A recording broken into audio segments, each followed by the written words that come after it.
Hey folks, welcome back to Point Shift Drive. I'm Nick Saros, and next to me here is the 2011 BMW 1M. Yep, I said 2011. This is not a new car by any stretch.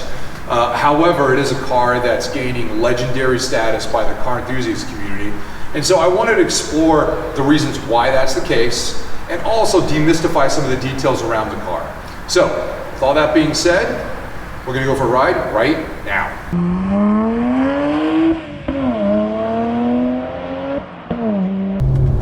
Now I've owned this car for almost 5 years, and what I have found is, you know, this car, especially while you're pushing it, I don't hear the engine as much as I'd like, and the faster you go, there's more road noise, so it drowns out the exhaust. And when you think about that, it does pull a little bit away from the driving experience. So a lot of 1M owners have looked to the aftermarket for exhaust systems, and you know, I know Obsessed Garage recently bought a 1M, and what he put on his 1M is the HMS system, which is great. And I decided to go with the Akrapovic, I think I'm saying that right, Evolution exhaust. And the reason why I did that is because I wanted an active exhaust system. So right now, it's actually quiet. If I hit the button though, it loudens up a little bit. But here's what's unique about exhaust systems on the 1M. Even in the car with an exhaust system, it still sounds relatively quiet. It's never gonna sound loud like a Porsche GT4 or something like that. But I think what's unique is on the outside of the car, especially when you're going at it, it sounds great. So, you know, it's almost like you're getting an exhaust system for the rest of the world, not for yourself. I really wish that wasn't the case on the 1M, because, you know, unless you do some major modifications or you do like a full turbo back with the downpipes and the whole thing, you know, you're not going to get a lot of sound. And so, you know, considering how expensive exhaust systems are, just something to think about.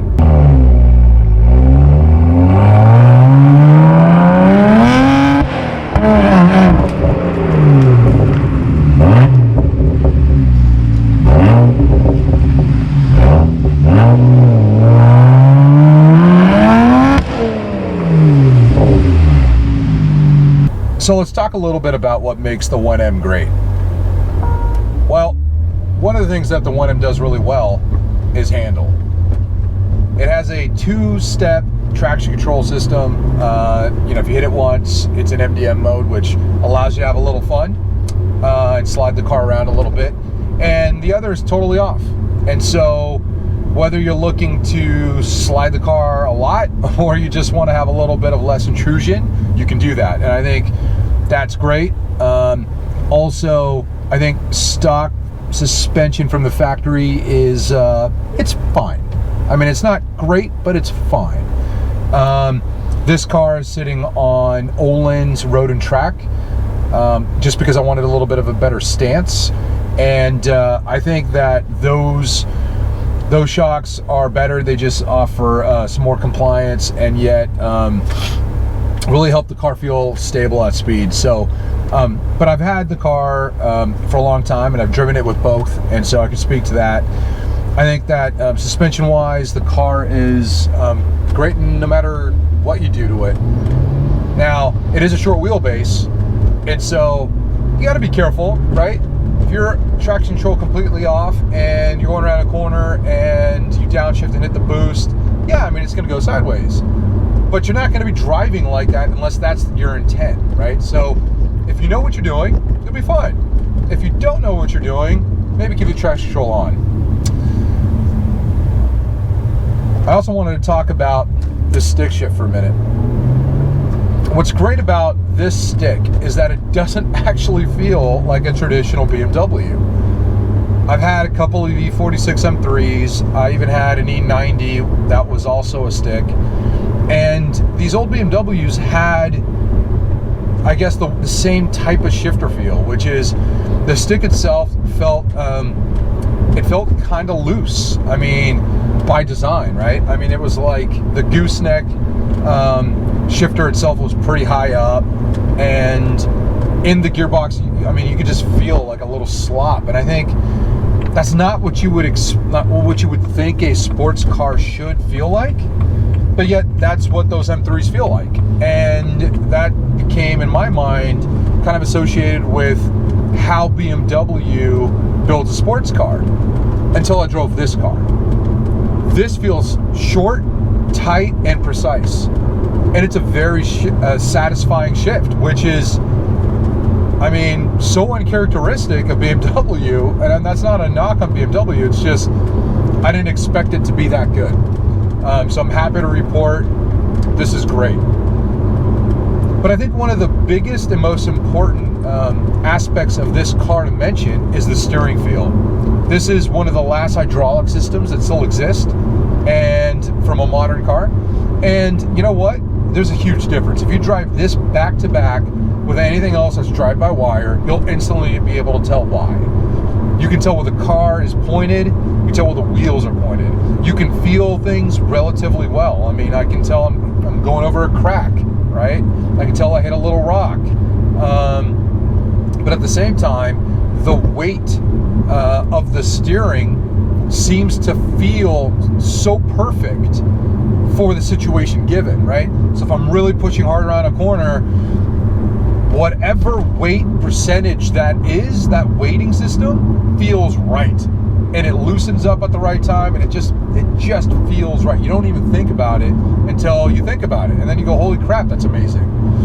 I think electric systems today, I mean, obviously they're here to stay, but they really do suffer with trying to be able to meet that same expectation from a driving enthusiast. The next thing, I also want to talk about the fact that this car has an interesting boost ethos. This feels closer to like boost from like the 80s and 90s cars, where it's like, and I'm not talking about boost lag necessarily, because this has a little lag, but it's not terrible. It's really more about how it comes on, because you'll just be driving along and it feels fine, and then the boost slams and the car leaps forward.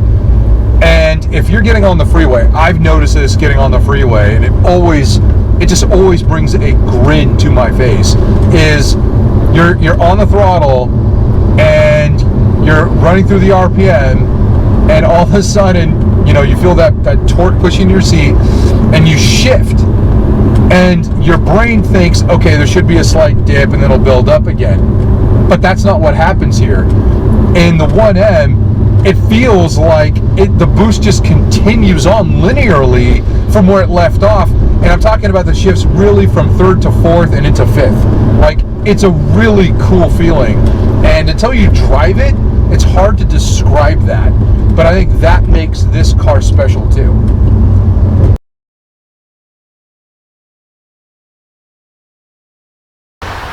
All right, guys, let's conclude some stuff. And I hope you can hear me okay. I want to apologize. It's been raining nonstop, and it's been challenging filming this, but I really wanted to get this content out to you guys. So if you can hear me okay, well, anyway, I hope you guys can hear me okay. So to conclude some stuff, the question is, what makes this 1M special, right? And I've got a couple of reasons.